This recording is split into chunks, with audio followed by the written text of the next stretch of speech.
Kami siapkan hati kami sebelum kami dengar firman-Mu ya Bapa. Biarlah setiap kami dipenuhi dengan Roh-Mu yang kudus. Malam ini Tuhan kami siapkan hati kami buka hati kami. Kami sadar Tuhan malam ini kami gak bisa buat apa-apa tanpa Engkau. Dan kami membutuhkan Engkau Tuhan. Malam ini bekerjalah sebebas-bebasnya di tengah-tengah kami Tuhan. Kami bersyukur untuk apa yang Tuhan sudah lakukan di tengah kami. Dan bahkan apa yang Kau akan kerjakan sebentar dalam kehidupan setiap kami. Roh Kudus ambil alih malam hari ini. Dan bekerjalah di tengah-tengah kami. Kami mengangkat kedua tangan kami. Tanda kami berserah. Tanda kami mengucap syukur dan menyerahkan dan membuka hati. Hanya bagi Engkau Tuhan. Roh Kudus bergeraklah. Bekerjalah di tengah-tengah kami. Sebebas-bebasnya malam hari ini. Terima kasih Tuhan. Oh praise the name of the Lord our God. Oh praise His name forevermore. For endless days we will sing your praise. Oh Lord, oh Lord our God. Oh praise the name of the Lord our God.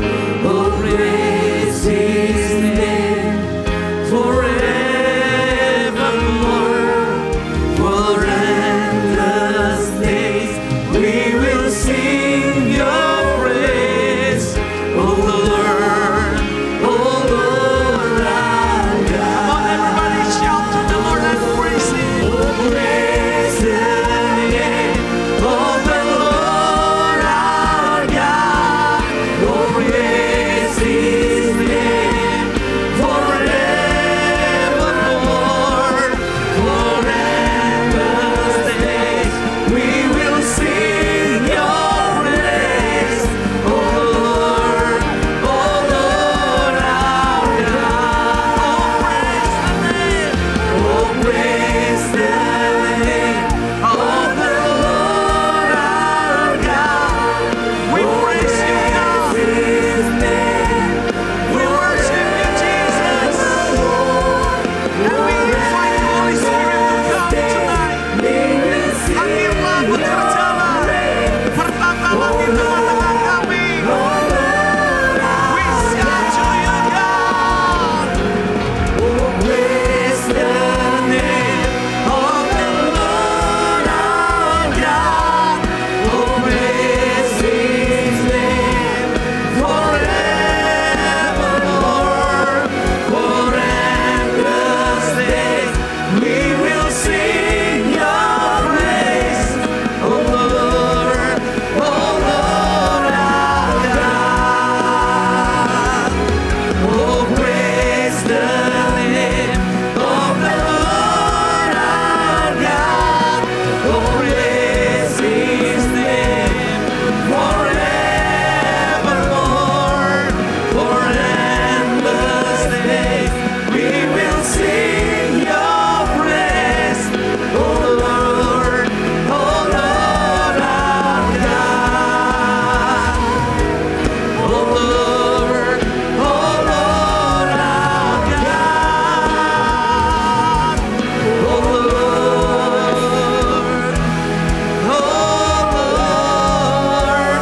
our God. Mari kita kasih tepuk tangan yang meriah buat Tuhan. Thank you Lord, we praise you. We glorify you Lord. Hallelujah. Thank you Lord, thank you Lord, thank you Lord. Sekali lagi kami memuji kebesaran-Mu di tengah-tengah kami. Dan kami buka hati untuk hari ini kami belajar kebenaran firman-Mu ya Tuhan. Berbicaralah di tengah-tengah kami. Sampaikan apa yang menjadi kerinduan Tuhan untuk disampaikan untuk setiap umat-Mu. Apa yang Kau sudah taruh di hati hamba, berbicaralah di tengah-tengah kami ya Tuhan. Kami buka hati kami Dan kami menanggalkan semua pikiran yang dibangun oleh keangkuhan. Kami meletakkannya di bawah kaki Yesus. Dan hati kami terbuka, pikiran kami terbuka untuk diisi oleh kebenaran firman-Mu malam ini ya Tuhan. Roh Kudus, kuasai hamba-Mu dalam segala keterbatasan hamba. Apa yang perlu disampaikan, apa yang gak perlu, biar Roh Kudus Engkau yang menguasai. Dan aku berdoa spirit of revelation, spirit of wisdom, menguasai hamba-Mu dan menguasai kami semua yang ada di tempat ini.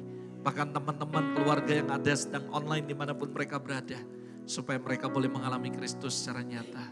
Ambil alih, bekerjalah Roh Kudus sebebas-bebasnya malam hari ini. Ini waktumu, lakukan apapun yang kau mau lakukan malam hari ini di tengah-tengah kami. Para malaikat orang kudus lakukan bagian kalian. Layani semua umat Tuhan yang ada di sini maupun di rumah. Supaya kami semua boleh mengalami Kristus secara nyata malam hari ini. Dan kami kembalikan segala hormat, segala pujian hanya bagi Engkau.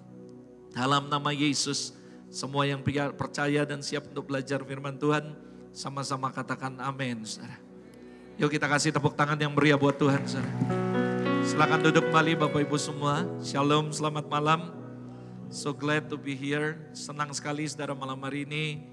Finally saya bisa go back home. Kembali datang di tempat ini, mungkin sudah lama sekali saya tidak datang ke tempat ini saudara. Tapi bersyukur sama Tuhan malam ini, by the grace of God, saya bisa kembali ada di tempat ini.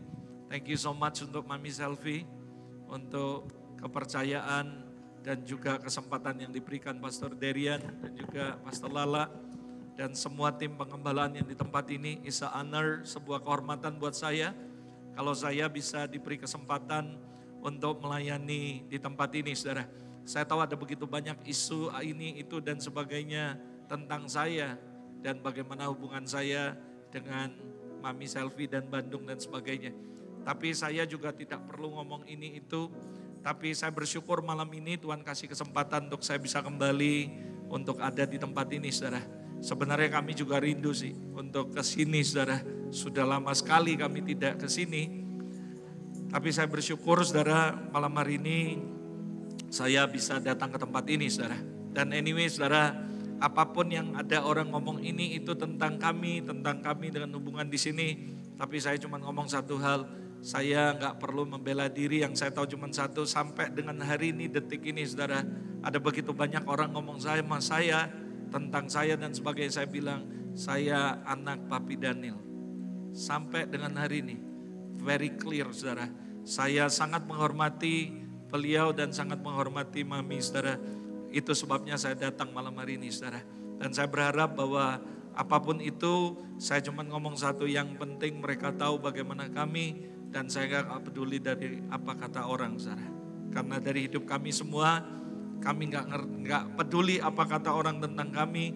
Yang jelas sampai hari ini ada begitu banyak orang tanya saya bilang, I still respect Mami Selvi as my mom. Ada amin saudara. Jadi saya nggak peduli itu, tapi saya tadi sebelum masuk ke sini, saya teleponan sama Ama titip salam untuk Mami, dan titip salam untuk semua Pastor Lala dan Pastor Derian, dan semua jemaat di sini. Saya janji saudara, kalau Ama sudah sehat, saya akan bawa dia ke tempat ini saudara. Amin saudara. Dan saya juga percaya bahwa Tuhan akan buat sesuatu yang ajaib di tengah-tengah kita. Amin saudara. Istri saya juga titip pesan, semua keluarga titip pesan untuk Anda semua, khususnya Mami Selvi, Pastor Lala dan Pastor Derian. Dan salam kangen dari mereka saudara. Anyway saudara, cukup itu aja perkenalan. Bukan perkenalan sih, ini juga bukan basa-basi, tapi this is really from my heart. Dari keluarga besar kami, bahwa we still same, tidak ada sesuatu yang berubah. Sampai detik hari ini, I still respect Papi, Mami as my mom, as my dad. Amin saudara. Anyway saudara, yuk kita belajar firman Tuhan malam hari ini sama-sama. Ketika saya dihubungi, lalu diberi kesempatan, saya juga minta maaf. Saya tahu beberapa kali saya sebenarnya ada jadwal di tempat ini, cuman karena sesuatu lain hal, sehingga saya belum bisa datang. Tapi hari ini saya menepatkan janji saya bahwa saya datang ke tempat ini, saudara. Nah ketika saya berdoa, Roh Kudus, apa yang kamu mau sampaikan untuk tempat ini? Lalu Roh Kudus memberikan insight yang kuat di hati saya tentang sebuah topik yang sebenarnya saya percaya topik ini pasti Anda dan saya alami dalam kehidupan kita. Yaitu bagaimana kita menghadapi konflik dalam kehidupan kita. Malam hari ini saudara saya bicara tentang handling the conflict. Tapi saya berdoa supaya setiap Anda dan saya kita bisa belajar sama-sama. Ketika terjadi konflik dalam kehidupan kita mengerti bagaimana kita bisa belajar untuk handling konflik dalam kehidupan kita. Nah saya percaya ketika terjadi sebuah konflik dalam hidup kita, perkataan kita itu sangat menentukan apa yang akan terjadi ke depan dalam kehidupan kita. So malam hari ini saya menyampaikan sebuah judul yaitu God always has the final say. Dan ini adalah salah satu cara untuk kita belajar bagaimana kita bisa handling konflik dalam kehidupan kita. Amsal 16 ayat yang pertama dikatakan seperti ini saudara. Manusia dapat menimbang-nimbang dalam hati, tetapi jawaban lidah itu berasal daripada Tuhan. Nah kalau saudara baca dalam terjemahan lain dan ada terjemahan Alkitab dalam bahasa Inggris dikatakan ada sebuah kalimat yang saya kutip dan kata terakhirnya berkata Lord has the final word. Artinya Tuhan itu punya perkataan terakhir, the final word. Jadi saya percaya ketika Anda dan saya menghadapi konflik dalam hidup kita, saya percaya saudara, apa yang keluar dari mulut kita akan menentukan bagaimana kehidupan kita dan bagaimana kita bisa menang atau enggak menghadapi konflik dalam hidup kita. Dan saya percaya God always has final say. Kenapa? Karena saya berdoa supaya kita belajar dari Yesus. Siapa yang percaya bahwa as a man, saudara, Tuhan itu Allah dan Tuhan juga manusia. Dan seperti waktu dia mengalami kemanusiaannya, dia juga mengalami konflik dalam kehidupannya. Nah ada satu kebenaran yang Anda gak bisa pungkiri. Ini memang benar-benar akan terjadi dalam kehidupan kita. Bahwa apa? Konflik akan selalu ada. Berapa banyak orang yang percaya gak peduli siapa Anda. Gak peduli bagaimana status sosial kita. Gak peduli seberapa pintar pendidikan kita. Gak peduli seberapa hebat kita. Ada sebuah kebenaran, ada sebuah hal yang fakta yang Anda dan saya tidak bisa hindari. Bahwa konflik selalu akan ada. Di gereja ada konflik. Di rumah tangga ada konflik. Dalam kehidupan kita ada konflik. Dimanapun kita berada, saya percaya ini sebuah fakta. Bahwa selalu ada konflik saudara. Dan saya yakin dan percaya bahwa Tuhan izinkan konflik terjadi bukan untuk menghancurkan kita. Segala proses, segala apapun dengar baik-baik saudara. Itu bukan untuk menghancurkan kehidupan kita. Ada sebuah istilah kalimat dalam bahasa Inggris berkata gini. What doesn't kill you make you stronger saudara. Apapun yang gak membunuh Anda itu justru membuat kita jadi kuat. Berapa banyak saudara yang percaya the purpose of conflict salah satunya akan membuat kita make us more stronger. Ada amin saudara. Semakin kuat dan semakin kuat. Dan saya juga percaya one of the purpose daripada konflik mengajarkan kita untuk tough, untuk jadi dewasa, untuk jadi kuat di dalam Kristus. Karena ingat Tuhan menginginkan setiap kita bukan cuma jadi orang Kristen yang datang duduk diam, menyembah Tuhan, ngasih kolekta pulang. Tapi jadi kuat di dalam Kristus saudara. Dan gimana cara jadi kuat? Salah satunya sekali lagi akan ada konflik dalam kehidupan kita. Ingat firman Tuhan bilang gini, besi menajamkan besi. Manusia menajamkan manusia. So kalau Anda mau kehidupan kekristenan kita makin tajam di hadapan Tuhan. Tidak ada cara lain kecuali dengan konflik sesama manusia. Konflik tidak menghancurkan kehidupan kita kalau kita dewasa. Tapi percayalah, yuk kita belajar sama-sama from the Lord Jesus Christ. Bagaimana ketika dia menghadapi konflik, dia selalu has the final say. Dan saya mau kita belajar sama-sama. Tapi sebelumnya saya mau meletakkan sebuah dasar fondasi yang benar. Bahwa konflik selalu ada. Anda gak bisa menghindari konflik. Di rumah tangga, di gereja sekalipun dalam pelayanan. Selalu ada konflik saudara. Kenapa? Karena saya percaya salah satu cara menjadikan kita tajam kuat adalah konflik saudara. Karena konflik selalu ada. Bukan untuk menghancurkan kehidupan Anda. Tapi mengasah Anda makin tajam. Setelah pas konflik saya percaya Anda akan makin dewasa. Anda akan ngerti bagaimana make a decision yang baru. Anda akan ngerti bagaimana dan sebagainya. Karena percayalah konflik selalu ada. Dan tidak selalu konflik itu mendatangkan hal yang jelek buat hidup kita. Tapi konflik adalah cara Tuhan untuk mendewasakan kita, saudara. Yang percaya katakan amin, saudara. Jadi ini fakta yang pertama. Tapi saudara, ada sebuah fakta yang menurut saya, suka tidak suka kita harus lakukan ini dan harus menang, yaitu konflik internal, saudara. Percayalah, konflik yang paling berat bukan sesama manusia, tapi konflik terhadap diri sendiri. Istilahnya, Anda harus menang atas dirimu sendiri. Itu jauh lebih susah. Kalau kita konflik dengan orang lain akan gampang. Kenapa? Kita cukup gak perlu ketemu orang itu, maka kita akan menghindari konflik. Tapi suka gak suka, konflik yang paling susah adalah internal kita sendiri, saudara. Bagaimana kita harus menghadapi hidup kita dan kita harus menang dalam diri kita sendiri, saudara. Saudara, konflik internal ini akan cenderung lebih susah dihindari dan lebih sulit untuk dilakukan, ditaklukkan, saudara.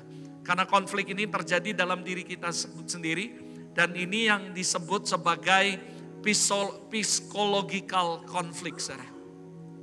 Bagaimana kita menang terhadap diri kita, mental kita, pikiran kita, hati kita, batin kita, ideologi kita, dan kepercayaan kita.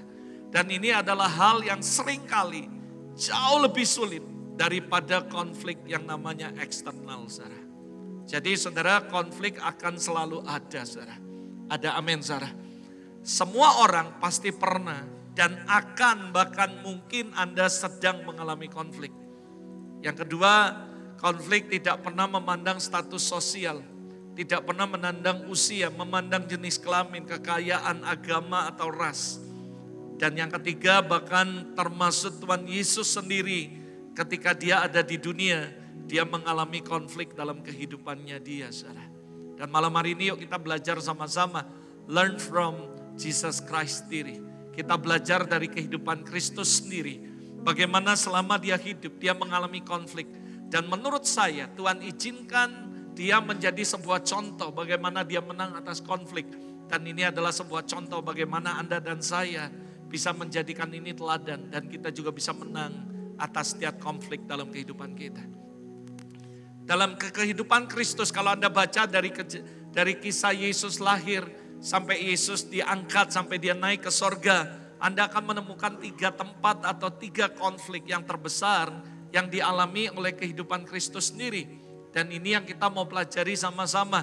Dan saya percaya 3 ini merepresentatifkan bagaimana kondisi Anda dan saya dalam hidup dunia, dalam pelayanan. Anda akan menghadapi 3 tempat, 3 situasi. Di mana saya percaya gak peduli apapun status Anda. Apapun yang Anda alami, apapun bagaimana sehebat apapun pelayanan kita, sesenior apapun kita akan melalui 3 tempat ini. Dan saya cuma berdoa ketika Anda menghadapi 3 tempat ini, Anda menang dan Anda bisa handling the conflict, saudara. Dan saya berdoa dari tempat ini, ketika Anda sadar mendengar firman Tuhan ini, mungkin Anda berkata, Tuhan, aku sedang alami, aku ada di sini dan sebagainya. Dan saya berdoa, this is really from my heart, Anda bisa menang malam hari ini seperti bagaimana Yesus menang atas 3 tempat ini. Yang pertama, yuk kita belajar sama-sama, yaitu padang gurun. Katakan sama-sama padang gurun. Dalam kehidupan Kristus, saudara, padang gurun merupakan tempat permulaan sebelum Yesus melayani dan memulai pelayanan. Setelah dibaptis, kalau Anda baca Matius pasal yang ketiga, dan di ayat yang terakhir dikatakan Yesus keluar dari air, Roh Kudus datang dan penuhi kehidupan dia, dan hari itu dia dipenuhi dengan Roh Kudus. Ada satu suara yang berkata, inilah anakku yang kukasih, kepadanya aku berkenan dan sebagainya. Dan dengar baik-baik, ini adalah di masa di mana Anda dan saya sedang mengalami yang namanya favor from the Lord. Anda mulai diangkat, dipromosiin, ada nubuatan, ada pernyataan, ngalami favor, ngalami anugerah yang begitu besar. And then suddenly, saudara, di pasal yang keempat kalau Anda baca, Roh Kudus menuntun dia ke padang gurun, saudara. Dan ketika Anda baca ayat ini, menurut saya ini agak sedikit kontroversi. Dan ini bisa terjadi konflik dalam kehidupan kita. Tuhan, bukankah Engkau baru saja memberikan favor, anugerah? Engkau baru saja ngangkat kehidupanku. Engkau baru saja memberikan promosi yang dahsyat dalam kehidupan kita. Mungkin dalam kehidupan Anda baru dapat favor, baru dapat promosi, baru diangkat, baru ngalami kemuliaan, baru ngalami hal yang dahsyat. And then suddenly di pasal berikutnya, Roh Kudus membawa Anda ke sebuah tempat namanya padang gurun. Kenapa Yesus dibawa ke padang gurun? Alkitab jelas berkata untuk dicobai. Matius pasal 4. Maka Yesus dibawa oleh Roh ke padang gurun untuk dicobai iblis. Saya sengaja kasih warna ayat ini. Dikatakan dibawa oleh Roh. Dan saya percaya ini adalah Roh Kudus. Dan ngapain? Ke padang gurun. Jadi ada 3 kalimat. Dibawa oleh Roh ke padang gurun, dicobai, saudara. Maksud saya gini, Yesus barusan mendapat kemuliaan, kehormatan. Di mana ketika dia dibaptis oleh Yohanes, ada burung merpati turun di atas kepalanya. Tiba-tiba ada suara yang berkata, ini anakku yang kukasih, kepadanya aku berkenan. Dengarkan dia. Saudara dengar baik-baik, dia baru saja dimuliakan. Di pasal berikutnya, saudara, dia dibawa oleh Roh ke padang gurun dan dicobai. Kita orang Kristen pengennya dibawa oleh Roh Kudus ke tempat yang tinggi, dimuliakan Tuhan. Kita kepinginnya Roh Kudus bawa kita ke padang rumput yang hijau, ke air yang tenang. Tapi ayat ini kontradiksi dan inilah yang saya sebut konflik, saudara. Dan ini adalah konflik internal. Tuhan, aku ini udah cari Tuhan, aku udah sungguh-sungguh, aku udah puasa, aku udah berdoa. Kok di padang gurun? Maunya aku Tuhan bawa aku ke padang rumput yang hijau. Maunya aku Tuhan bawa aku ke air terjun. Ke air yang tenang. Ke tempat yang kelimpahan. Ke gunung yang mulia. Tapi Roh Kudus membawa Yesus ke padang gurun. Dan ini kebenarannya, dengar baik-baik. Somehow Roh Kudus bawa kita ke padang gurun. Untuk dicobai, saudara. Mungkin Anda bilang jahat sekali Roh Kudus. But this is kebenaran yang harus Anda tangkap. 1 Petrus ngajari kita bagaimana penderitaan harus mendahului kemuliaan. Setelah kita ngalami penderitaan, menyusul kemuliaan yang dahsyat. Seringkali orang Kristen pengennya terus naik dan tidak turun. Saya nggak ngomong bahwa Anda naik turun, tapi saya percaya untuk naik ke the next level of glory, ada ujian iman yang satu lagi. Mau naik lebih tinggi lagi, ada ujian. Anda dari SD mau naik ke SMP, ada ujiannya. SMP ke SMA, ada ujiannya. Mau kuliah, ada ujiannya. S1 Anda harus buat skripsi, S2 harus Anda buat tesis. Lalu Anda harus buat S3 disertasi. Baru Anda bisa dapatkan itu. Seringkali orang Kristen not fair. Tuhan, aku mau terus naik dan gak turun. Tapi Anda gak pernah mau dibawa Roh Kudus ke padang gurun untuk menjadi dewasa.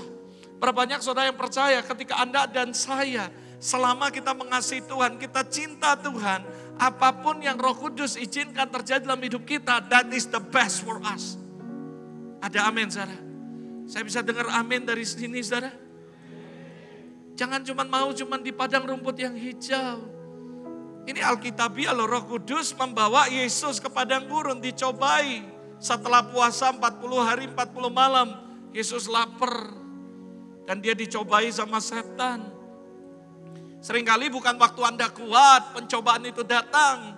Justru kita lagi lemah, cobaan datang. Kalau kita lagi kuat dicobai, kamu pasti menang. Tapi bukan berarti, dengar baik-baik, Tuhan mau kita hancur, Tuhan mau kita jatuh, sengaja nyobain kita. Tidak. Percayalah ada rumus matematika yang Tuhan kasih dalam kehidupan kita.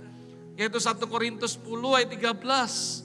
Apa rumusnya? Rumusnya sederhana, pencobaan, proses, kesengsaraan, penderitaan, itu pasti rumusnya lebih kecil atau sama dengan kekuatan kita. Yang percaya katakan amin. Artinya gak akan pernah melebihi kekuatan kita. Kalau kita dicobai, percaya, dia tahu kita pasti bisa menanggungnya. Bapak yang baik gak akan memberikan sebuah proses dalam kehidupan anaknya dan dia tahu anaknya pasti kalah, gak mungkin. Justru dia tahu kamu bisa mengatasinya. Segala perkara dapat kutanggung di dalam Yesus yang memberi kekuatan kepadaku. Rumus matematika 1 Korintus 10 jelas sekali. Pencobaan-pencobaan yang kamu alami tidak melebihi kekuatanmu. Artinya kalau kamu hafal ayat ini, jadikan itu rumus matematika. Artinya semua masalahku lebih kecil sama dengan kekuatanku. Paling banter itu sama dengan kekuatanku. Lah kalau sama seri kita gak bisa menang. Disitulah Tuhan datang menolong saudara. Kita tetap bisa menang karena ada Tuhan yang menolong kita. Ada amin saudara. Yang jelas nggak akan ada satu masalah bisa hancurkan kehidupan saudara. Nggak ada proses, nggak ada penderitaan yang akan mengalahkan kehidupan saudara. If you believe it, kalau kamu percaya. Pencobaan, proses, semua kesengsaraan itu pasti. Katakan itu pasti. Lebih keras lagi, itu pasti. Pasti apa? Pasti lebih kecil. Paling banter saudara, itu sama dengan kekuatan kita. Artinya dengar, dengan cara apapun setan mau hancurkan kehidupan Anda, dia nggak akan pernah bisa berhasil. Kenapa? Karena dia nggak akan pernah bisa melampaui kekuatan kita. Karena kenapa? Karena Tuhan memberi kita kekuatan saudara. Saudara, saya percaya ketika saya baca ini, Tuhan, ini konflik. Yesus lagi puasa 40 hari 40 malam. Lagi benar-benar mau dekatkan diri sama Tuhan. Tapi roh tidak membawa dia ke padang rumput yang hijau. Tapi roh membawa dia ke padang gurun.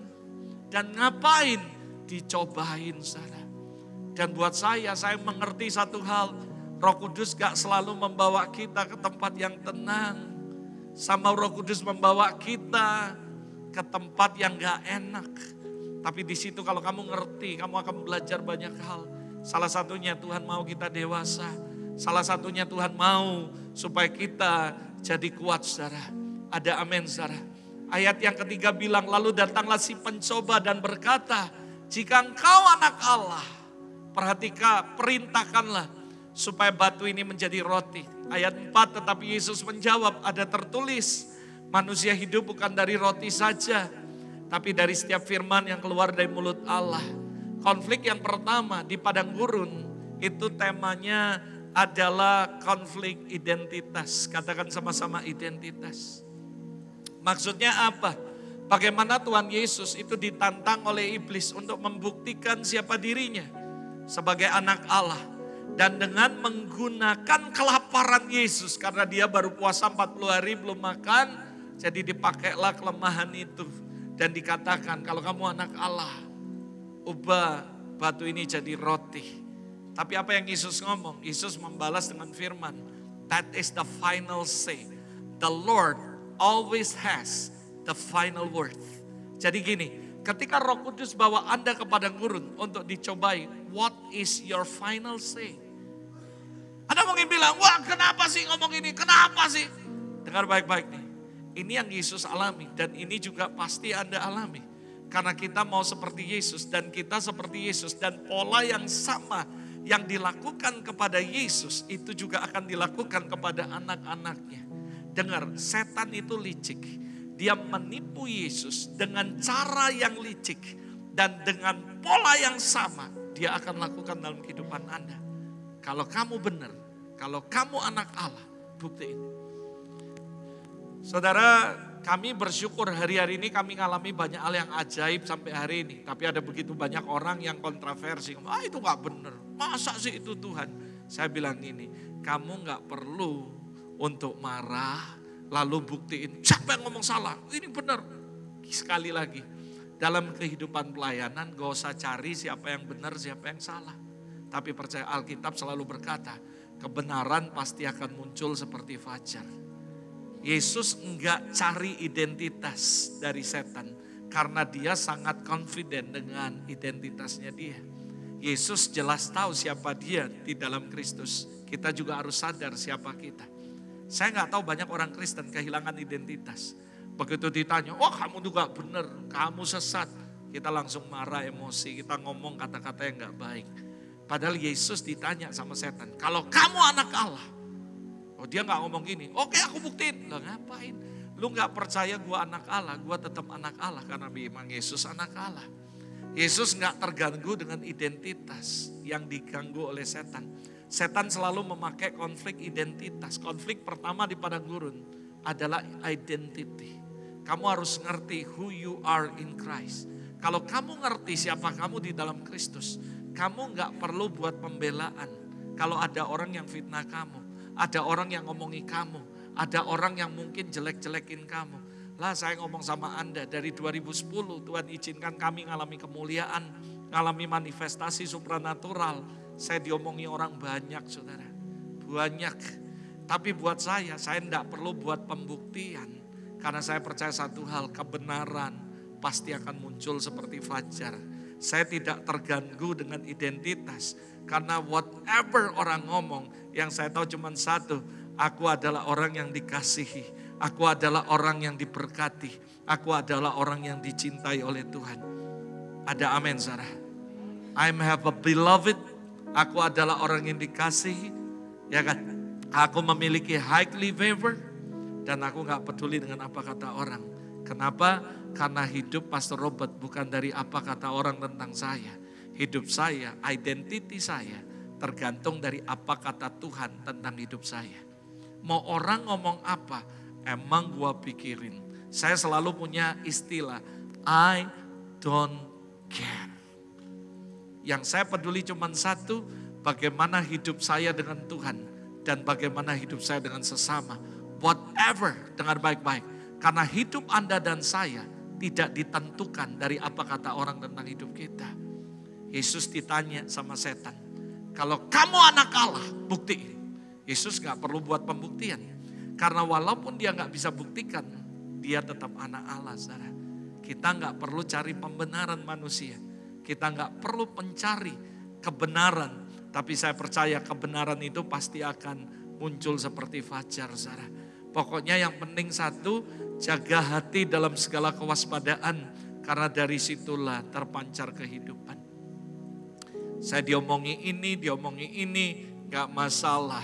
Karena saya percaya satu hal, bahwa semuanya pasti akan dinyatakan pada waktunya, saudara. Ada amin, saudara. Ada orang ngomong, wah itu benar gak sih ngalami gini? Wah itu bahkan gini. Tuhan bilang, nak ngapain pusing? Wong orang mau ngomong apa? Yang penting kalian mengalami secara pribadi. Karena buat saya secara pribadi, saudara, satu aja. Dalam kekristenan kita harus punya 2 P, saudara. P yang pertama, pengenalan akan Tuhan. Kita kenal kepada siapa kita menyembah. Kita tahu kepada siapa kita melayani. Yang kedua, kita harus punya pengalaman pribadi dengan Tuhan. Kalau kita kenal dia, kita punya pengalaman dengan Tuhan. Whatever orang ngomong tentang Anda, emang gua pikirin. Hidupku tidak tergantung dari apa kata orang tentang saya. My identity is not from the people. Bukan dari omongan orang lalu membentuk identitas saya. Identitas saya terbentuk dari apa kata Tuhan tentang hidup saya. Ada amin, Sarah. Orang mau ngomong kamu aneh, orang mau ngomong kamu gila, orang mau ngomong kamu sesat, orang mau ngomong kamu apapun. Nanti kita akan buktikan sama-sama ketika Yesus datang kali yang kedua. Gitu aja kok repot, Sarah. Yang penting urus diri kita. Bagaimana kita dengan Tuhan, Sarah. Dan kita juga gak perlu marah-marah. Tapi kita harus punya final say yang baik. What is the final say? Yesus waktu dia ditanya oleh setan. Kamu anak Allah bukan? Kalau anak Allah buktiin. Dan dia gak membalas apapun. Tapi dia balas dengan firman. Berapa banyak orang percaya? Kalau ada orang yang mempertanyakan identitas kita. Kita back to the Bible, Sarah. Jangan sampai ngomong kata-kata kutuk. Wah kamu gak percaya, nanti kamu gini. Gak perlu, saudara. What is your final say? Learn from the story, the life of Jesus Christ. Bagaimana Yesus ketika ngalami padang gurun. Final say yang dia ngomong. Dia katakan firman Allah, saudara. Lawan dengan firman, saudara. Karena saya percaya firman Allah itu berkuasa. Yesus tidak membalas dengan sakit hati, marah, kecewa dan sebagainya. Tapi dia membalas dengan firman Allah. Saudara, ini tidak terjadi satu kali, saudara. Dengar, di ayat yang ke-6. Lalu berkatanya lagi kepadanya. Jika engkau anak Allah, jatuhkan dirimu ke bawah. Tapi Yesus pakai final say lagi. Apa yang Yesus ngomong? Ada tertulis. Dia ngomong apa, saudara? Jangan mencobai Tuhan Allahmu. Saudara, Yesus tidak melawan. Dan bayangin, saudara, ada setan yang nanya, kalau kamu anak Allah. Lalu Yesus jawab dengan firman. Dan dia gak puas, dia tanya lagi, kalau kamu anak Allah. Yesus ngomong, mau berapa kali pun kamu nanya aku kalau aku anak Allah. Yesus gak pernah marah. Tapi dia balas dengan firman Allah. Kalaupun ada orang yang meragukan identitas saudara. Ada orang yang melakukan panggilan dalam hidup Anda. Jangan balas dengan kemarahan. Tapi balas dengan firman Allah. Apa yang Allah katakan, firman-Nya katakan, itu yang kita lakukan, saudara. Kenapa? Karena identitasmu tidak tergantung dari pendapat orang, saudara. Identitasmu dari firman Allah, dari apa yang Tuhan ngomong tentang Anda. You are special. Anda luar biasa. Anda ajaib. Kejadianku dahsyat dan ajaib. Aku gak peduli orang meremehkan aku. Aku gak peduli orang menganggap sebelah mata. Aku gak peduli orang mungkin gak nganggap aku. Tapi kamu harus tahu bahwa Tuhan membuat Anda spesial. He create you dengan sesuatu yang dahsyat. Dan dia menaruh sebuah panggilan yang dahsyat dalam hidup Anda. Kamu harus bersyukur kepada Allah. Sebab kejadianmu dahsyat dan ajaib. Oh Tuhan, memang aku diremehkan. It's okay. Tidak usah marah. Tidak usah kecewa. Anggap Roh Kudus sedang mendewasakan kita. What is your final say? Ketika Anda sedang ada di padang gurun. Katakan firman Allah, saudara. Yang setuju katakan amin. Lalu iblis gak sampai di situ saja. Dia melakukan itu apa? Sampai 3 kali, saudara. Apa yang dia lakukan? Yang ketiga dia juga ngomong lagi. Yesus ditantang iblis untuk membuktikan dirinya. Lalu apa yang Yesus katakan? Dia menggunakan firman Allah loh. Iblis yang kedua ngomongnya pakai firman Allah. Bukankah firman Tuhan berkata, malaikat-malaikat akan menantang kau dan semuanya. Tapi dia tetap lawan pakai firman Allah. Dia gak emosi, dia gak marah, dia gak emosi dan membuktikan dirinya siapa dia. Tapi dia berkata, ada tertulis. Sekali lagi Tuhan ngajarin kita, jangan balas kejahatan dengan kejahatan. Balas kejahatan dengan kebaikan. Sesuai firman Allah. Saya dulu pernah diremehkan orang. Gak mungkinlah Robert ada panggilan jadi pendeta. Gak mungkinlah orang itu dipakai Tuhan. Halah orang itu hidupnya gak benar. Halah orang itu gak apa-apa. Tapi saya bersyukur hari ini. Sampai hari ini saudara, Tuhan memberikan anugerah dalam kehidupan saya. Mungkin dulu ada orang-orang yang meremehkan kita. Saya juga ngalami. Gak dianggap oleh orang. But it's okay. Karena ingat sekali lagi. Your identity bukan dari pendapat orang lain tentang kamu. If you really trust bahwa kamu punya panggilan yang khusus dalam kehidupanmu. Lakukan asal hidup benar. Gak usah takut akan masa depan. Karena masa depan ada di tangan Tuhan. Bukan di tangan orang lain, Sarah. Believe God. Trust the Lord completely. God always has the final say. Dia gak marah ketika dia ada di padang gurun. Lalu setan menantang dia 3 kali sampai. Ayat yang ke-8. Iblis membawanya ke atas gunung yang tinggi, memperlihatkan semuanya. Semua ini kuberikan sama kamu. Asal kamu menyembahku. Lalu yang ketiga, Yesus berkata, sebab ada tertulis, engkau harus menyembah Allah. Setan menawarkan segala macam ketenaran, kekayaan, nama besar. Tapi Yesus tidak lakukan itu. Dia membalas dengan firman Tuhan. Karena dia tahu identitas dia, bukan dari apa kata orang. Ada orang pernah nanya sama saya, Pastor Robert, gimana menurutmu tentang hal yang branded yang ini? Saya bilang, saya tidak menentang orang yang branded, itu urusan mereka. Tapi saya secara pribadi, sekalipun saya pakai sandal yang 300.000, sepatu 200.000, saya tetap pede. Karena identitas saya nggak terbentuk dari apa yang saya pakai. Karena identitas bukan apa yang kelihatan dari luar, tapi apa yang dari dalam, saudara. Dan saya percaya kalau roh Tuhan ada dalam kehidupan saya, I have the identity. Saya ngerti siapa saya di dalam Kristus. Jadi jangan pernah minder. Kalau mungkin kita belum punya apa-apa, it's okay. Mungkin ekonomi kita belum terlalu baik, it's okay. Jangan dengar pendapat orang tentang hidup kita. Saya lahir dari keluarga yang broken home. Papa mama saya pisah dan saya bukan orang kaya. Dari kecil saya orang miskin, gak punya apa-apa. Dan saya ketika kenal Tuhan saya ngerti identitas saya. Dan saya katakan identitas saya bukan tergantung mobil apa yang saya bawa. Identitas saya bukan tergantung bajunya merek apa, sepatunya merek apa. Identitas saya dengan jelas siapa saya di dalam Kristus, saudara. Dan Tuhan katakan, you are special. Berapa banyak saudara percaya kita spesial, saudara? Kita dahsyat, saudara. Pokoknya kalau kamu hidup benar dan roh Allah ada di dalam kamu, percayalah kejadianmu pasti dahsyat dan ajaib. Saya yakin dan percaya hidupmu pasti akan memuliakan Tuhan. Saya percaya mungkin penampilan kita kurang menarik, penampilan kita kurang bagus. Mungkin uang kita belum banyak. Mungkin pendidikan kita nggak terlalu tinggi. Tapi percaya Tuhan bisa pakai orang bodoh untuk mempermarukan orang yang pintar, saudara. Tuhan bisa pakai siapapun. Yang penting satu, always make your heart clean and empty. Tetap punya hati nurani yang murni di hadapan Allah dan di hadapan manusia. Saya mau sampaikan pesan yang pertama buat Anda. Roh Kudus nggak selalu membawa kita ke air yang tenang. Roh Kudus nggak selalu membawa kita. Lihat bagaimana cerita tentang murid Yesus. Ketika mereka sudah ngusir setan, melakukan pelayanan, doain orang sakit, ngalami mujizat dan semuanya. Yesus ngajak murid-murid bertolak ke seberang. Yesus yang bawa mereka naik ke kapal untuk bertolak ke seberang. Dan di tengah jalan mereka menghadapi badai, saudara. Menurut Anda, ketika Roh Kudus menuntun hidup Anda, jangan berpikir bahwa hidup Anda akan jalan tol, saudara. Somehow Roh Kudus memimpin kita to the next level of glory. Dan ada badai yang sedang menanti hidup kita.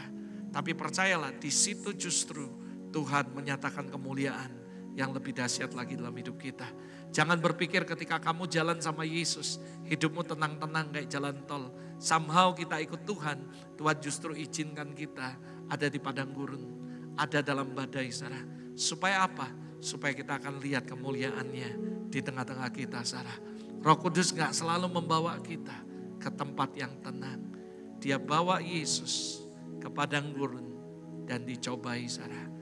Apa yang kita menang, apa yang kita harus lakukan? Kita harus punya final word yang baik. Seperti Yesus. Ketika setan mengganggu dia dengan identitasnya, dia gak terganggu dengan itu. Dan dia membalas dengan firman Allah, saudara. Jadi kalau ada orang yang mengganggu, yang mengusik identitas Anda, dengar baik-baik. Jangan kita marah, jangan kita kecewa, jangan kita emosi. Tapi kita lakukan firman Allah. Ada amin, saudara. Back to the basic. Bahwa hidupmu itu bukan tergantung dari apa kata orang. Apa pendapat orang tentang Anda. Tapi hidupmu tergantung apa yang Tuhan ngomong tentang Anda. Tempat yang kedua, saudara. Yang pertama adalah padang gurun. Yang kedua adalah Getsemani, saudara. Nah di Getsemani, saudara, Tuhan Yesus menghadapi konflik yang lebih besar lagi. Bahkan menurut saya sangat besar dalam dirinya. Kenapa? Karena sebuah keputusan yang diambilnya akan mempengaruhi bagaimana karya penebusan akan terjadi kepada dunia. Dan perjalanan salib merupakan turning point. Apakah manusia akan diselamatkan dan tidak, saudara. Dan menurut saya, Yesus mengalami konflik yang begitu berat, saudara. Ketika di Getsemani. Anda semua tahu ceritanya. Ini adalah konflik keinginan, kepentingan pribadi, dan kepentingan Allah, saudara. Seringkali dalam hidup kita, setelah kita mengalami yang namanya konflik identitas. Yang kedua, konflik kepentingan. Apakah Anda mau supaya kepentingan Tuhan yang jadi atas hidupmu, atau kepentinganmu, saudara? Yesus secara manusia, dia takut, saudara.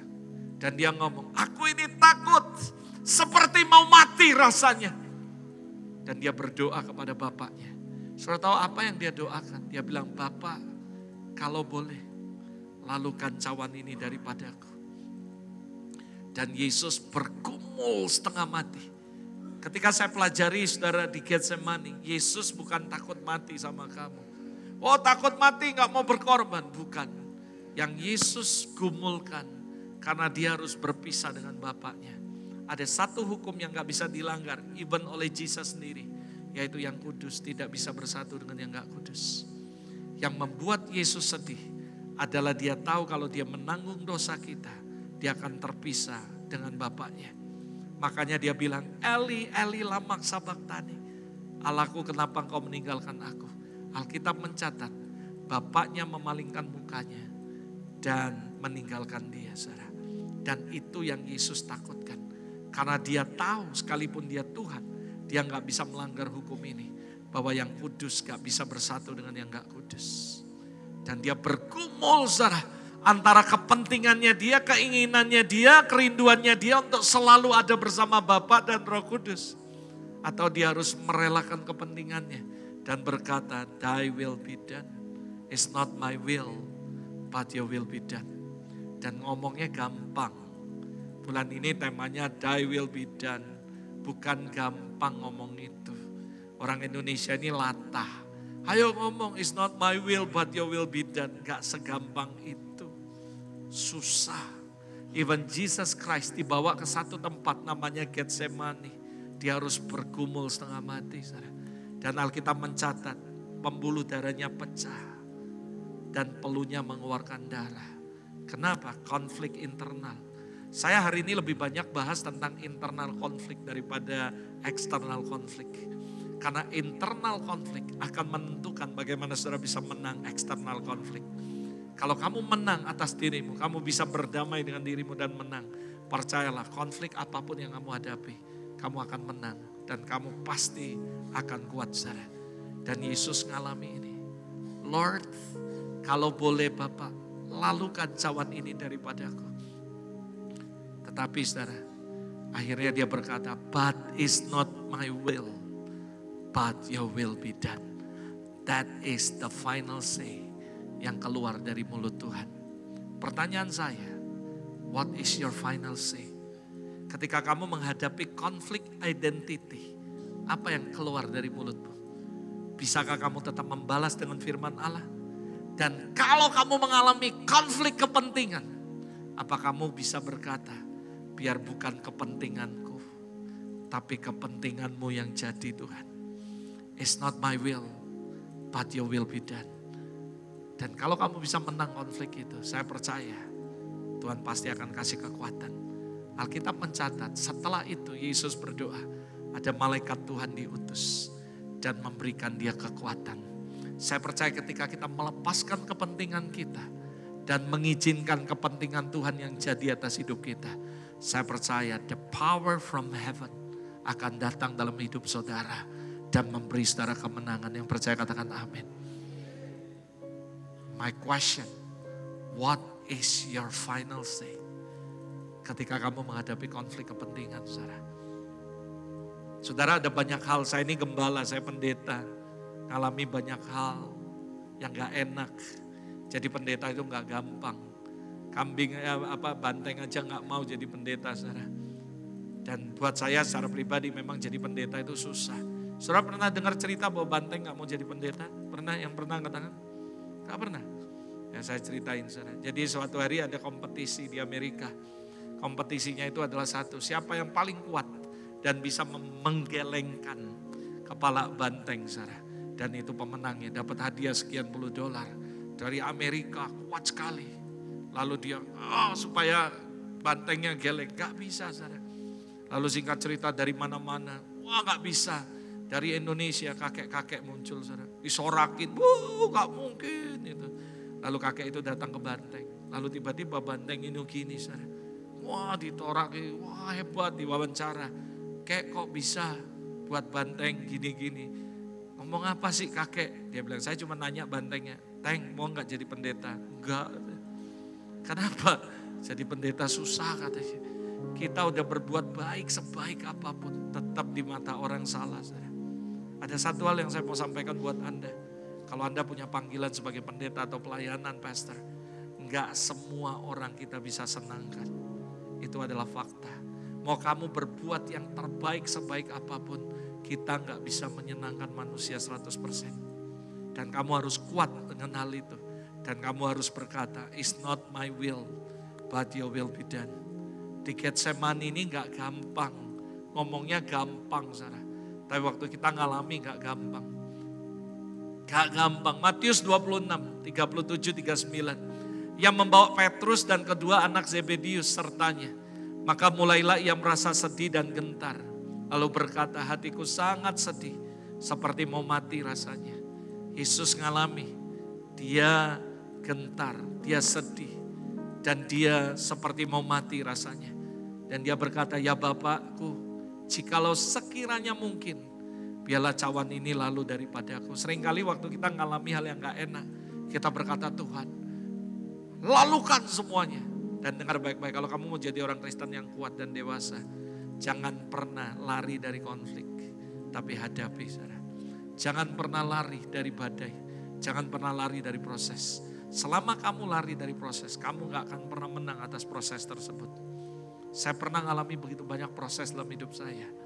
Tapi Tuhan ngomong, nah kamu mesti menang atas konflik ini. Kamu harus menang. Kamu jangan lari. Hadapi saudara. Saudara 2020 saudara. 2019 mulai 2020. Dan saya juga percayalah Anda juga gak bodoh. Saudara juga dengar. Saya diomongi orang, saya diomongi ini segala macam. Ya memang gak enak saudara kalau diomongi orang. Saya ngalami banyak hal yang gak enak. Saya mulai ditinggali teman-teman, saya mulai ditinggali orang-orang, saya mulai ngalami yang banyak sekali. Tapi Tuhan ngomong sama saya, nah kamu harus menang. Your identity bukan dari orang, tapi dari apa kata firman Tuhan. Dan kepentingan Tuhan lebih penting dari kepentingan kita. 2020 semua orang tahu saudara. Wah dengar tentang ini, saya ditelepon orang, saya ditanya orang. Dan buat saya secara pribadi rasanya kok kalau boleh dilalukan semuanya. Tapi saya percaya saudara, waktu yang akan membuktikan. Ada begitu banyak setelah perjalanan, proses dan semuanya. Tuhan mulai bukai satu demi satu. Dan orang mulai mengerti. Saya difitnahkan banyak hal yang gak enak, yang saya gak perlu cerita di sini. Karena mimbar bukan untuk tempat curcol. Tapi saya cuma mau kasih tahu bahwa ketika Anda ada di Getsemani, ketika Anda ada di padang gurun, what is your final say? Saya cuma berkata, Lord, it's not my will, but your will be done. Ada amin, saudara. Kita ngalami proses, kita ngalami hal yang gak enak. Tapi what is your final say? Kamu bisa marah, kamu bisa kecewa, kamu bisa lakukan apapun. Tapi sekali lagi saya katakan secara penting sekali buat kita. Untuk tetap punya final word yang sesuai dengan firman Allah. Yesus bisa kecewa, kita bisa kecewa. Yesus melayani begitu luar biasa, tapi dia mengalami begitu banyak pengkhianatan, ditinggal oleh orang-orang dan semuanya. Saya gembala, saya pendeta. Semua pendeta hampir pernah mengalami masa-masa yang gak enak. But what is your final say ketika Anda ada dalam situasi seperti ini? Gak usah cari siapa yang benar, siapa yang salah. Anggap itu proses untuk memperbaiki kehidupan kita jadi lebih baik. Anggap semua tantangan, semua proses, semua apapun adalah untuk membentuk karakter kita menjadi seperti Kristus. Ingat loh, Filipi 3 ayat 10 ngomong, yang Tuhan kehendaki supaya kita bersekutu dalam penderitaan. Di mana persekutuan itu akan membuat kita menjadi serupa dengan Yesus. Saudara. Jadi tidak ada cara lain. Besi akan menajamkan besi. Manusia pasti akan ditajamkan dengan manusia. Jangan pernah takut dan hindari konflik. Hadapi bersama-sama Kristus. Dan saya percaya ketika Anda berkata, Lord is not my will, but your will be done. Saya pernah ngalami di gereja kami, ngalami ini goncang. Saya berkata, it's not my church, this is your church. Saya percaya, it's not my will, but your will be done. Saya percaya satu hal bahwa God always take control. Ada amin semua. Semua under his control. Percayalah, selama hidup kita benar dengan Tuhan. Selama kita sungguh-sungguh dengan Tuhan. Percaya kata saya saudara, Tuhan pasti akan menyatakan kebenaran. Ada amin saudara. If God with me, who can against me? Cukup Anda berkata, Lord is not my will, but your will be done. Biar kehendakmu yang jadi. Ini adalah tempat kedua yang dialami oleh Yesus. Dan saya juga percaya ini dialami oleh kehidupan kita. Ada konflik kepentingan dalam kehidupan kita. Yang ketiga, ini menurut saya adalah tempat yang lebih mengerikan lagi bagi Yesus. Yaitu kayu salib, saudara. Jadi padang gurun, Getsemani, dan salib, saudara. Dan buat saya ini adalah proses di mana Tuhan membawa kita. Dan Alkitab mencatat, setelah disalib, Yesus dianugerahkan nama di atas segala nama. Tidak ada nama lain di bawah kolong langit ini yang olehnya kita diselamatkan. Dan setelah Yesus disalib, saudara, kemuliaan yang begitu dahsyat terjadi dalam kehidupannya. Percayalah, ini proses yang Anda akan hadapi dalam kehidupan Anda. Kamu akan dibawa oleh Roh ke padang gurun. Lalu kamu akan didewasakan di Getsemani. Sehingga kamu gak lagi melihat kepentinganmu. Tapi kamu melihat kepentingan Tuhan di atas kepentingan kita. Dan di end of the day yang terakhir adalah penyaliban. Mungkin Anda berkata, aku gak mau ikut Tuhan. Loh, Alkitab ngomong, barang siapa mau ikut aku, harus nyangkal diri dan pikul salib. Tuhan gak pernah promosi ikut aku enak jalan tol. Nah, enggak. Ikut Tuhan, kamu akan terus mengalami salib. Tapi sekali lagi, what doesn't kill you will make you stronger, saudara. Akan jadikan Anda kuat. Di kayu salib ini lebih lagi gak gampang. Dia datang ke dunia untuk menanggung dosa. Yesus bisa ngomong gini, kurang ajar banget. Gua ini di Getsemani ngomong, lebih baik kalau boleh lalukan. Tapi bukan kehendakku, tapi kehendakmu. Gua udah datang ke dunia nembus dosa dia. Tapi gua disalib, saudara. Diludahi, ditempeling, saudara. Saudara bisa bayangkan apa yang keluar dari mulut Anda ketika Anda sudah melakukan sebuah hal yang terbaik untuk seseorang. Tapi dia menyalibkan hidup kita, saudara. What is your final say? Yuk belajar dari kehidupan Yesus. Apa yang Yesus ngomong, saudara? Dia ngomong gini, Bapa, ampuni mereka. Mereka gak tahu apa yang mereka lakukan. Bisa gak kita berkata, Tuhan, aku bersyukur untuk setiap orang-orang yang Tuhan izinkan untuk mengasah kehidupanku. Supaya hidupku makin tajam. Mereka menjadikan hidupku semakin indah. 2020, 2021. Ada banyak sekali orang membusukkan nama saya. Bahkan orang sampai ngomong, Pastor Robert, namamu tuh udah busuk banget di kalanganku. Saya bilang, it's okay. Karena busuk gak busuk bukan tergantung orang. Busuk gak busuk tergantung apa kata Tuhan tentang saya. Buat saya secara pribadi, I don't care. 2021. Banyak orang ngomong, waduh habis pelayananmu, habis kehidupanmu. Kamu istielek-elek no orang, wakeh banyak sekali. Saya berkata, saudara, Yesus ngajari saya. Roh gak selalu membawa kita ke padang rumput yang hijau. Dia bawa kita ke padang gurun. Dia bawa kita ke Getsemani. Dan dia bawa kita, dia salib, saudara. Tapi what is your final say ketika Anda dapatkan ini? Bisakah Anda berkata, Tuhan, aku ampuni suamiku, aku ampuni istriku, aku ampuni teman-teman, aku ampuni siapapun. Dan I bless them, Lord. Saya pernah, saudara, ngalami gak enak. Lalu saya bilang, Tuhan, aku ampuni mereka. Tapi tolong Tuhan, jangan temuin aku lagi sama dia. Aku gak sudi lihat mukanya. Nah, ini saya sedang tidak ngomongi orang, saya ngomongin diri saya sendiri. Lalu saudara tahu Tuhan ngomong gitu, nak berarti kamu belum sembuh. Lalu saya bilang, iya Tuhan, pokoknya saya ampuni siapapun yang ngomongin saya. Tapi saya gak mau lagi ketemu mereka. Saya gak mau lagi khotbah di tempat mereka. Dan saya diundang khotbah lagi di tempat-tempat mereka, saudara. Saya bilang, gua gak mau Tuhan. Pokoknya cukup, saya ampuni, saya berkati, tapi sakitnya tuh di sini. Dalam hati saya, lu ngatain gua, ngapain lu ngundang gua khotbah? Lu saya manusia, benar gak saudara? Pastor juga manusia, punya rasa, punya hati. Saya marah, saya bilang Tuhan aku ampuni mereka. Tapi aku gak mau lagi lihat muka mereka. Tuhan bilang, nak berarti kamu belum sembuh.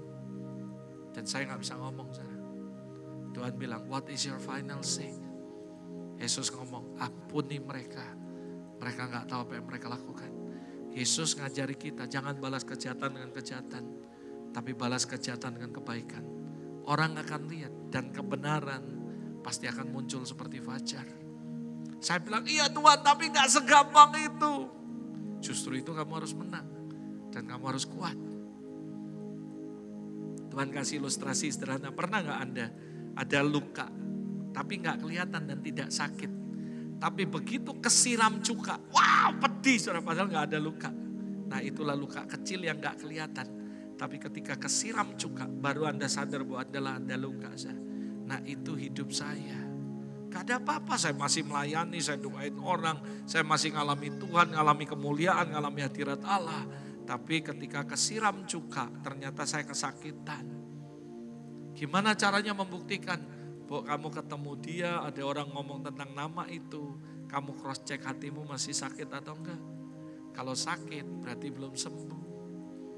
Tuhan ngomong, nak kamu belum sembuh. Saya bilang, Tuhan aku mutusin dalam hidupku. Aku gak mau lagi datang ke tempat mereka. Aku gak mau lagi khotbah tempat mereka. Dan aku gak mau ketemu mereka.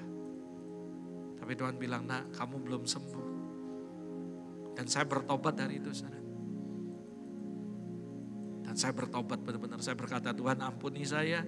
Saya juga manusia, saya mau berubah. Dan saya berkata, Tuhan kapanpun kau ketemuin saya akan ngomong, saya akan say hi, and I bless them. Dan sampai hari ini saya bersyukur Tuhan mulai temuin banyak dengan mereka. Dan saya berkata, Lord, I bless them and forgive them. Sekali lagi saya katakan, saudara, konflik akan selalu ada. Tapi bagaimana kita harus menang atas konflik. Dan yang paling susah, kita menang dulu atas diri kita. Kalau kita sudah menang atas diri kita, percayalah eksternal will be follow, saudara. Kau pasti akan menang. Saya gak tahu apa yang terjadi dalam hidup Anda. Mungkin Anda sedang dibawa lagi di padang gurun. Mungkin Anda sedang dibawa di Getsemani. Mungkin Anda sedang disalib, saudara. Tapi what is your final say? Yesus ketika di padang gurun dia ngomong firman. Yesus kepada Getsemani dia berkata, is not my will, thy will be done. Ketika Yesus disalib dia ngomong, ampuni mereka. Mereka gak tahu apa yang mereka lakukan. Lukas 23, 4. Dia ngomong, ya Bapa ampuni mereka. Sebab mereka tidak tahu apa yang mereka lakukan, saudara. Dan saya mau ngomong sama Anda. Dan itulah yang terjadi dalam kehidupan Yesus. Dia ngomong, dia katakan, Tuhan ampuni mereka. Mereka gak tahu apa yang mereka lakukan. Kalau Anda baca Matius 27 ayat 46. Ini final say. Artinya dia berkata, Allahku mengapa engkau meninggalkan aku. Dan ini kata-kata yang keluar semuanya. Yang pertama, ampuni mereka. Dan Bapak kenapa kau tinggalkan aku. Dia gak pernah menyalahkan orang. Dan di Lukas 23 ayat 46, ya Bapak dalam tanganmu kuserahkan nyawaku. Yohanes 19 ayat 30 dia berkata, it finished, sudah selesai. Artinya dengar baik-baik. Dari proses padang gurun sampai akhir hidupnya. Yesus gak sembarangan ngomong, saudara. Ada amin, saudara. That's my point, saudara. Waktu Anda di padang gurun, waktu Anda sedang ada di Getsemani, what is your final say? Yuk hari ini kita mau belajar sama-sama. Kalau Anda sudah ngerti tentang ini, saudara. Roh Kudus gak selalu membawa kita ke tempat yang tenang. What should I do? Apa yang mesti saya lakukan? Ada beberapa poin. Yang pertama, be careful what you say. Hati-hati dengan perkataan Anda. Jangan sembarangan ngomong. Kalau Anda sedang ada di padang gurun, Anda sedang ada di Getsemani, Anda sedang ada di salib, saya kasih tahu buat Anda, jangan sembarangan ngomong. Be careful what you say. 2021, 2020, Tuhan ajar saya, nak be careful what you say. Hati-hati dengan perkataan. Paling benar ketika kamu menghadapi semua ini, tinggal tenang dan berdoa. Karena disitulah letak kekuatan kita. Ketika kita ada di Getsemani, ketika kita ada di tempat yang gak enak, daripada kamu membuat pembelaan apapun, lebih baik kamu datang ke Tuhan dan berdiam diri dan berdoa. Semakin kamu ngomong, maka semakin banyak salahnya, saudara. Percaya kata saya, this is what the Lord said to you. Be careful what you say. Sekali lagi, identitasmu itu dari Tuhan bukan dari manusia. Sekali lagi, kamu harus menang atas konflik kepentingan. Biar kepentingan Tuhan yang jadi atas hidup kita. Dan kita harus menang di atas kayu salib. Percayalah kalau kamu menang, kemuliaan sedang menanti. Ada hal yang ajaib yang akan Tuhan lakukan dalam kehidupan kita. Hari-hari ini saya bersyukur ketika 2020, 2021, 2022 kami menang. Tuhan melakukan hal yang ajaib. 2023 ini kami mengalami begitu banyak hal yang ajaib sekali. Bahkan apa yang gak pernah kami bayangkan sebelumnya, Tuhan lakukan dalam hidup kami. Bahkan kami mengalami begitu banyak supranatural yang menurut kami jauh lebih dahsyat daripada sebelum-sebelumnya. Kenapa? Karena saya percaya kalau kita menang tes ini, percayalah akan ada new glory, new chapter, new season will become into your life. Ada amin, Sarah. Dengar kata saya, ini statement dari Pastor Robert. Percaya kata saya, every test in your life will become the greatest testimony. Jadi tes itu sama dengan testimoni, saudara. Akan ada kesaksian-kesaksian baru. Ingat, kita ikut Tuhan akan mengalami hal yang ajaib, baru, dahsyat, dan lebih dahsyat. Artinya, kamu harus ada tes lagi supaya kita punya cerita baru. Ingat, saya menulis buku yang ketiga, judulnya #ceritaku belum selesai. Dan saya mau ngomong sama Anda, setan menginginkan untuk mengakhiri kehidupan Anda, tapi dia nggak tahu sebuah kebenaran bahwa ceritamu belum selesai. Karena yang nulis ceritamu adalah Tuhan, bukan orang lain. Yang bisa menghentikan ceritamu adalah dirimu sendiri. Tapi saya percaya cerita kita belum selesai. Orang mau akhiri cerita kita, tapi percayalah ceritamu ada di tangan Tuhan. Karena Tuhanlah penulis hidup kita, saudara. Selama Anda nggak give up, selama Anda tidak menyerah, percayalah, saya yakin dan percaya ceritamu pasti akan mendatangkan kemuliaan bagi nama Tuhan, saudara. Never give up, terus maju. Tapi yang perlu Anda lakukan adalah be careful what you say. Karena setiap perkataan yang keluar dari mulut kita harus dipertanggungjawabkan. Tapi Tuhan, dari pihak orang lain ngomongi saya ngalami itu. Gak masalah. Kenapa, saudara? Satu, identitimu bukan dari apa kata orang. Yang kedua, Tuhan yang jadi hakim, bukan kita. Percayalah, semua perkataan yang keluar dari mulut siapapun, mereka harus mempertanggungjawabkannya di hadapan Tuhan. Karena Tuhan tidak membiarkan dirinya dipermainkan, saudara. Percaya kata saya ngalami banyak hal yang gak enak. Yang saya gak bisa cerita di sini, saudara. Disalah mengerti, difitnah, diomongi. Buat saya gak peduli. Tapi saya ngomong sama mereka. Saya gak pernah nipu uang orang. Saya gak pernah nipu kamu. Kalau kamu merasa tertipu, datang ke sini, kita bicarakan sama-sama. Dan saya bersyukur sama Tuhan. Selama kami hidup sebagai keluarga, bersama-sama dengan my mom, my family, kami cuma satu. Kami mau menjadi pelaku firman Tuhan. Dan kebenaran pasti akan muncul seperti fajar. Dan begitu orang ngomong ini, ada banyak yang tahu, oh ternyata ini yang gak kena sih ini ya. Saya bilang, wes gak usah ngomong apa-apa. Yang saya tahu cuma satu, be careful what you say. Karena setiap perkataan yang keluar harus dipertanggungjawabkan. Buat saya secara pribadi, jangan pikiri apa kata orang. Jangan ngomong sembarangan. Ketika Anda sedang ada di padang gurun, ada di Getsemani, ada di salib, saudara. Lebih baik tinggal tenang dan berdoa.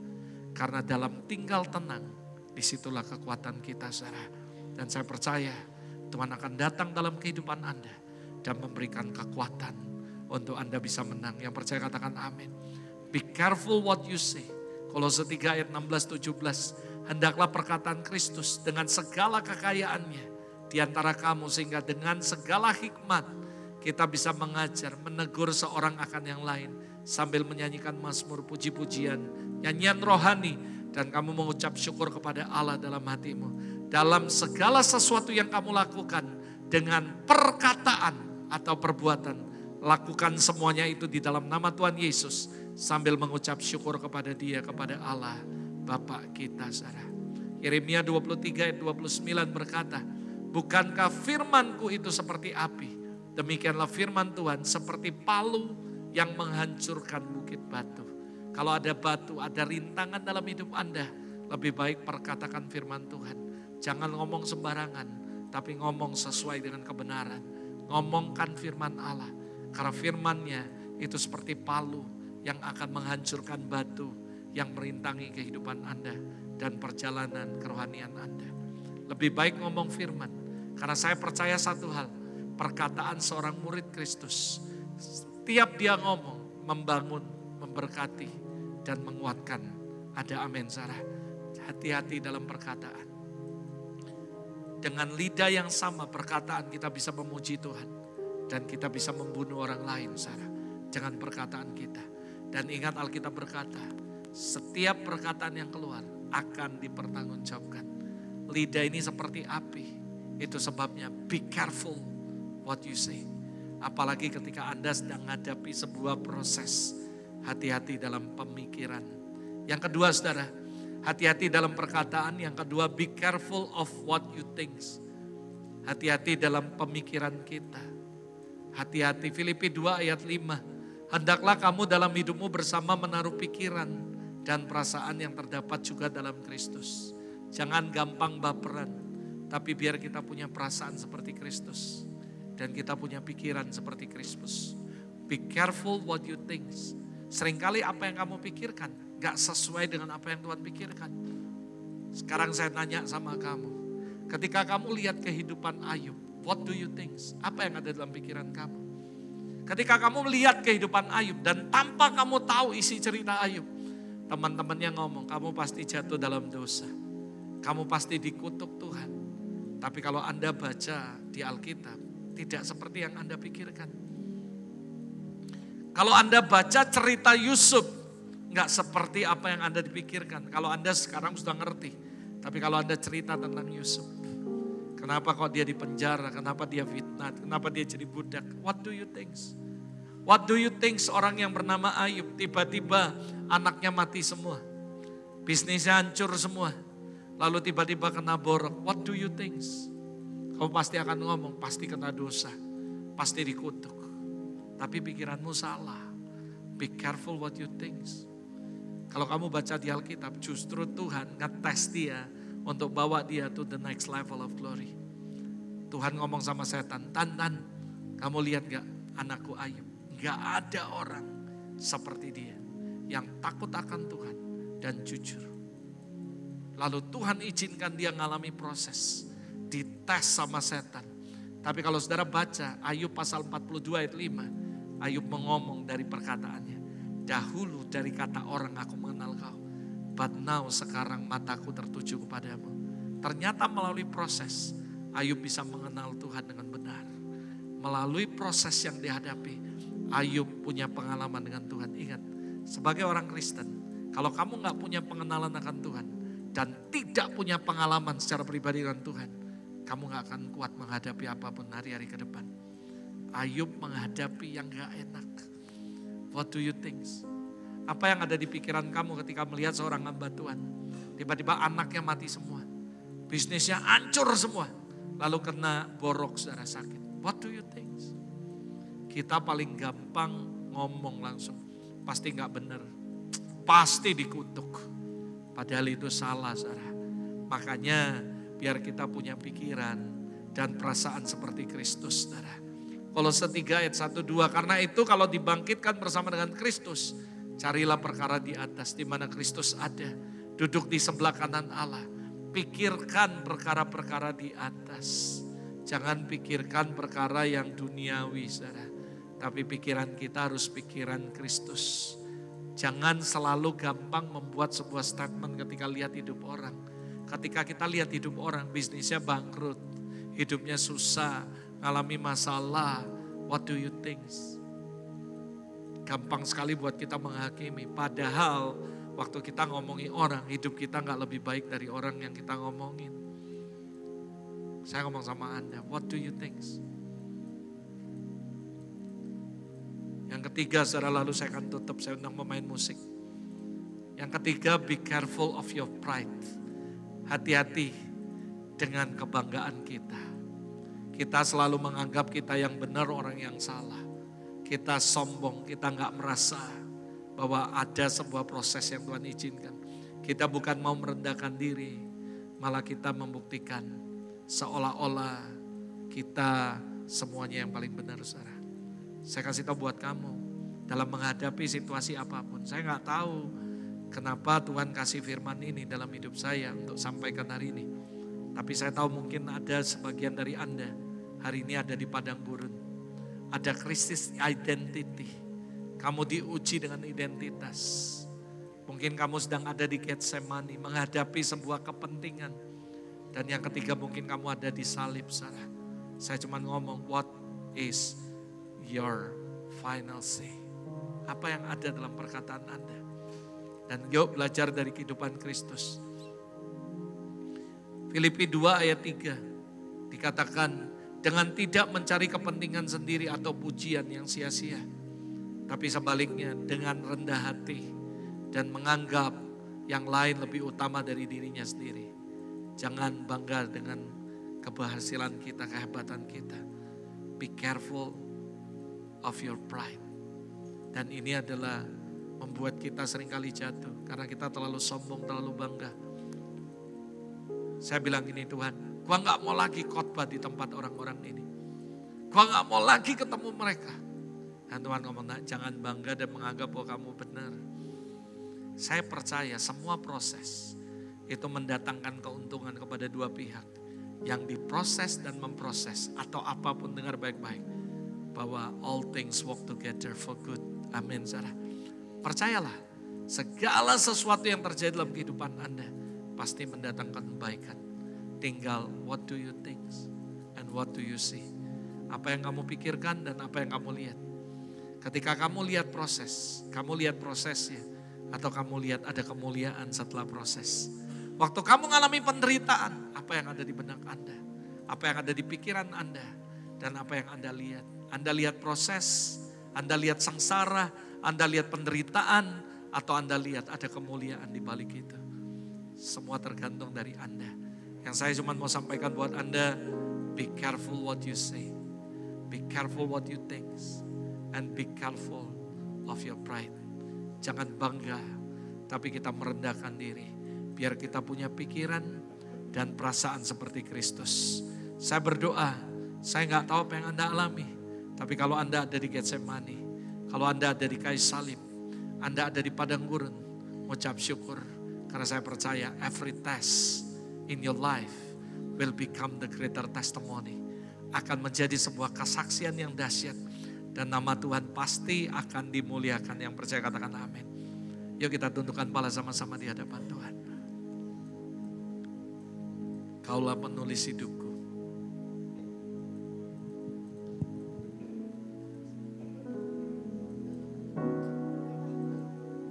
Kaulah penulis hidupku.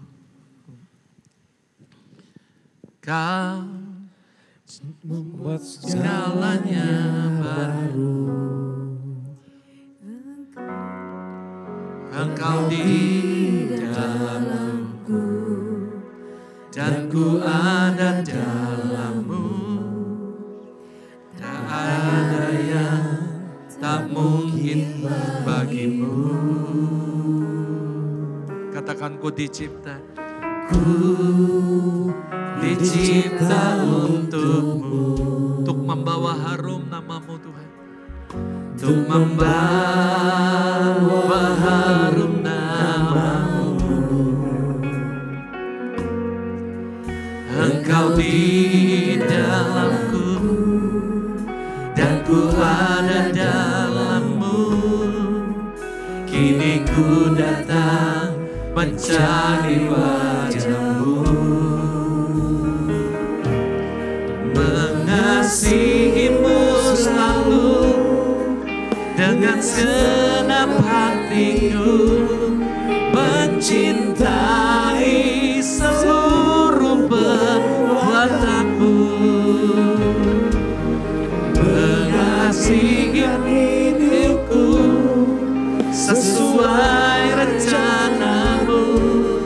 Ku mau menyembahmu sampai akhir hayatku. Katakan sama-sama, Tuhan, Kaulah penulis hidup kami, penulis hidupku, dan Kau membuat segalanya baru. Kau membuat segalanya baru. Yes Lord, yes God. Engkau di dalamku dan ku ada dalammu. Tak ada yang tak mungkin bagimu. Katakan sama-sama, ku dicipta. Ku dicipta untukmu, ya Tuhan, untuk membawa harum namamu. Engkau di dalamku dan ku ada dalammu. Kini ku datang mencari wajahmu,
tahu apa yang sedang Anda hadapi dalam kehidupan Anda.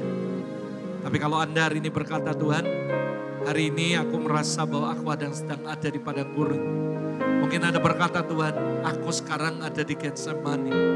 Mungkin Anda berkata, Tuhan, aku ada di kayu salib. Saya nggak tahu apa yang Anda sedang hadapi dan bagaimana situasi Anda. Yang saya cuma mau sampaikan adalah melalui 3 tempat ini kita belajar. Dan saya percaya Tuhan izinkan dan memberikan sebuah contoh dalam kehidupannya sendiri. Bagaimana dia harus melewati padang gurun. Dia harus melewati yang namanya Getsemani. Dia harus melewati yang paling terakhir adalah kayu salib. Dan setelah itu saudara, dia melihat dan mengalami kemuliaan yang dahsyat. Saya percaya ini merupakan sebuah journey of life dalam kehidupan Anda. Ketika Anda cari Tuhan, Anda sungguh-sungguh, Anda puasa, Anda mengejar Tuhan, dan Anda expect bahwa Tuhan akan bawa Anda ke puncak kemuliaan. Anda expect bahwa Tuhan akan bawa Anda ke air yang tenang. Anda expect bahwa Tuhan akan bawa Anda mengalami kemuliaan mujizat yang dahsyat. Tapi yang terjadi malah sebaliknya. Kamu merasa bahwa roh Tuhan membawa kamu ke padang gurun. Dan kamu mengalami yang namanya conflict identity. Dengar baik-baik. Semua identitas kita jelas bahwa kita adalah ciptaan Tuhan yang sempurna. Kita keluar biasa. You are special. Dan saya percaya identitas kita nggak terbentuk dari apa kata orang. Dan saya cuma mau encourage setiap Anda dimanapun Anda berada. Anda yang ada di tempat ini maupun streaming di rumah dimanapun Anda berada. Ayo Anda harus menang atas konflik ini. You must learn how you can handling the conflict yang terjadi dalam kehidupan kita. Kalau kita saat ini sedang ada di Getsemani, kita akan berkata, Tuhan, is not my will, bukan kepentinganku, but your will be done. Thy will be done, biar kehendak-Mu yang jadi atas hidupku. Dan kalau Anda mungkin mengalami yang namanya salib, saudara, saya berdoa supaya Anda bisa berkata, Tuhan, ampuni mereka. Mungkin Anda mengalami dilukai, disakiti oleh siapapun, tapi percayalah, semua proses tujuannya cuma satu, supaya kita menjadi serupa dengan Kristus. Tujuannya cuma satu, supaya Tuhan akan menyatakan kemuliaan yang lebih ajaib dalam hidup saudara. Tujuannya cuma satu, saya percaya, ada kemuliaan yang menanti hidup saudara. Saya gak tunggu lama-lama kalau Anda berkata, Tuhan, aku hari ini Tuhan membutuhkan Engkau. Aku mau datang kepada Tuhan. Aku mau menang atas setiap konflik atas kehidupanku. Mungkin Anda sedang di Getsemani, mungkin Anda sedang di kayu salib, mungkin Anda sedang ada di padang gurun. Tapi ini hari Anda berkata, cuma satu yang aku butuhkan, yaitu Tuhan. Karena saya percaya, if God is with you, who can against you? Kalau Tuhan ada di pihakmu, saya percaya Tuhan akan berikan kemenangan dalam hidup Anda. Jangan kalah dengan semua konflik apapun. But you must win from the conflict. Kamu harus bisa handling the conflict. Dan saya percaya, aku akan lihat kemuliaan Tuhan akan terjadi dalam kehidupan Anda. Kalau Anda merasa aku orangnya Tuhan, bangkit berdiri di tempat duduk Anda. Dan berkata, Lord, I need you. I need you. Aku butuh Engkau malam hari ini. Gak usah malu. Suruh bangkit berdiri dan angkat tanganmu tinggi-tinggi dan berkata, Tuhan, aku butuh Engkau. Aku butuh Engkau malam ini. Siapapun Anda, kondisi apapun yang Anda sedang hadapi, Tuhan ada di tengah kita. Dan Dia pasti akan kasih kekuatan kepada kita. Angkat tanganmu sama-sama. Dan katakan, Tuhan, aku tetap mau mengasihi Engkau dengan segenap hati, dengan segenap jiwa. Apapun Tuhan yang aku alami, Tuhan, aku tetap mencintai Engkau. Apapun yang aku alami dalam hidupku, aku gak akan nyerah. Aku akan terus melanjutkan pertandingan sampai aku sampai kepada garis finish. Angkat tanganmu sama-sama. Tuhan, aku berdoa untuk setiap tangan-tangan yang terangkat Tuhan. Ada begitu banyak orang yang hari ini Tuhan mengangkat tangan di hadapan-Mu. Aku berdoa, kuatkan dan teguhkan hati mereka. Dimanapun mereka berada, aku berdoa Tuhan, hari ini Tuhan, kuatkan dan teguhkan hati mereka. Kuatkan dan teguhkan hati mereka. Dimanapun mereka berada, aku berdoa, strengthen us Lord. Tarik us, oh God. Tuhan, kuatkan mereka dan tuntun hidup mereka. Aku berdoa, biar Tuhan sendiri yang yang menjadi penolong. Tuhan, Kau menjadi benteng perlindungan mereka. Engkau menjadi kekuatan atas hidup mereka. Kalau hari ini mereka ada di Getsemani, kalau mereka mungkin hari ini ada di kayu salib, mereka mungkin hari ini ada di padang gurun, Tuhan, as long if God is with us, kami percaya Tuhan, mereka akan menang. Mereka akan keluar menjadi pemenang. Aku berdoa seperti Kau menolong kehidupan hamba. Hamba berdoa lakukan hal yang sama kepada semua saudara-saudaraku yang ada di tempat ini. Biar mereka juga menang Tuhan. Biar every test will become the greater testimony dalam kehidupan mereka ya Bapa. Kuatkan dan teguhkan hati mereka. Hari ini aku berdoa, kami mengangkat tangan. Kami butuh jamaah-Mu. Kami butuh sentuhan daripada-Mu ya Bapa. Seperti waktu Yesus berdoa dan menyerahkan semua kehendaknya, semua kepentingannya, dan mempersilahkan kepentingan Tuhan yang jadi atas hidup kami. Lalu malaikat Tuhan datang dan memberi kekuatan kepada Yesus. Hari ini I command every angel, berikan kekuatan yang daripada sorga atas seluruh kehidupan mereka hari ini.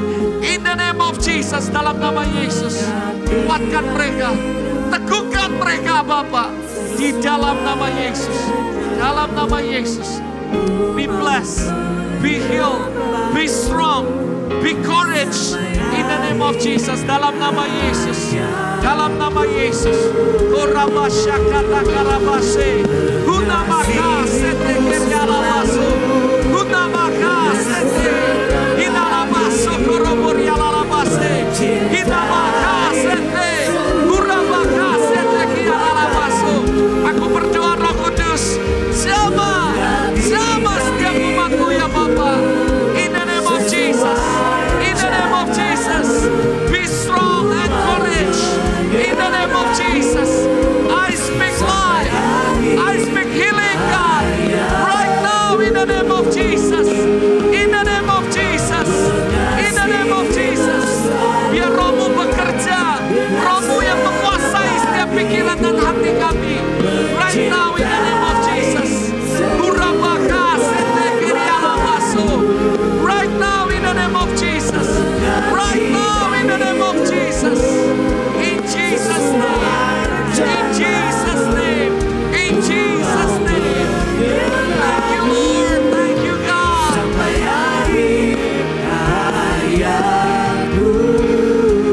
Terima kasih Tuhan. Thank you Jesus. Thank you for your healing.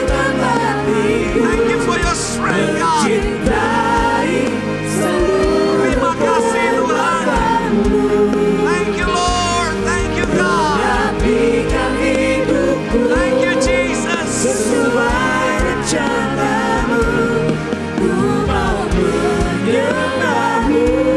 Terima kasih Tuhan.